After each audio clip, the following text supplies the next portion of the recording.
Today we have the Brooks Ghost 18. This is the update from Brooks, and we are at a different setting than normal. We are in Mountain Running Company. It's the store I manage, and we are going to start a series where we're doing first looks at shoes that we have here at the store.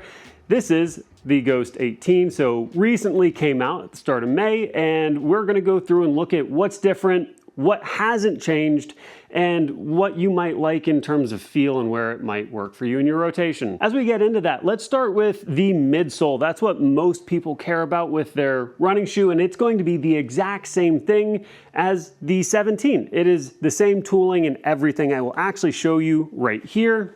So you can see here, we have the exact same tooling even on the midsole, and it is still DNA Loft V3. So this is a supercritical nitrogen infused foam. You can see DNA Loft on both of those. And another thing we are keeping the same actually is the outsole here. So from the 17 to the 18, we are keeping the same tread pattern, and that's kind of a good thing because you get a huge chunk of rubber down here on the bottom. They aren't quite lugs like you would think about in a traditional sense for a trail shoe, but daggone, if you're not getting quite a bit of rubber here, that means it's going to be really durable as you are putting a lot of miles in. Obviously, as a workhorse shoe, you don't want it to be losing the outsole in the first 100 or 200 miles, and I just don't think that is what you're seeing with the Ghost 18 here. So we are staying about the same weight at 10.1 ounces, and we still have 36 millimeters of stack in the back down to 26 in the forefoot for a 10 millimeter offset. All that has stayed the same,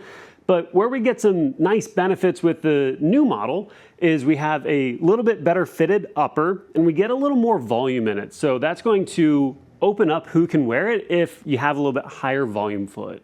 Now, in terms of fit and feel, we have a entirely new tongue. So if I unlace the top here, you can see, once I turn it around, we have a non-traditional tongue here. So what we're seeing is a little more stretch and a good bit of padding between the front and the back. Now let's oppose that with the 17. We'll do the same thing here. This has still good padding on the tongue, but a much more traditional feel here. This is not gusseted. You also get a little upgrade on the laces, in my opinion. The flat lace on the 17 is not my favorite feel in the world. These are a little more plush and I think going to do a little bit better job biting because it has a little more of that elastic property to it.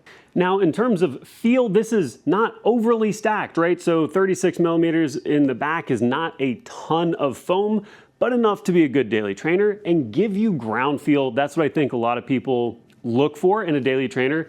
It's really fun to have some of these really high stack height shoes that are really squishy and bouncy, but you don't always want that for every single run. I know for myself personally, I like to have a neutral, like a palate cleansing kind of shoe. And I think the Ghost 18 does that job. I've been running in the 1080 a lot myself recently because I've got it on hand as a feel normal kind of shoe, and that is again where the Ghost lands in my opinion. Now for the fit, we have a little more volume coming up. So in terms of the height of the shoe, we get a little more, but the width is staying the same. That should just open it up to more people. So we're not going to be sloshing around side to side, but a little more volume up is going to help some folks out. And I don't think it's really going to hurt anybody at all. So obviously we love that. If you have questions on the fit or feel of this shoe, by all means, let me know. You should be going true to size on your sizing, and you should go true to width as well. If you need a wide, by all means, grab it. If you don't normally go for a wide, it doesn't feel particularly narrow. I know some shoes you make adjustments.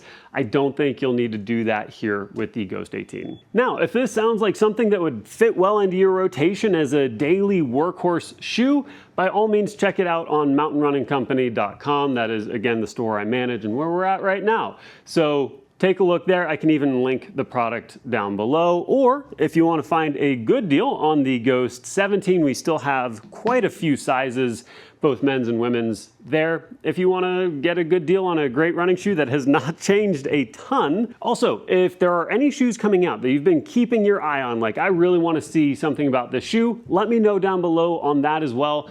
I'll be sure to get it in as quickly as we can and get a first review on it done. With all that said, have a great day, happy miles, and do something good for your body. We'll see you guys in the next one. Bye.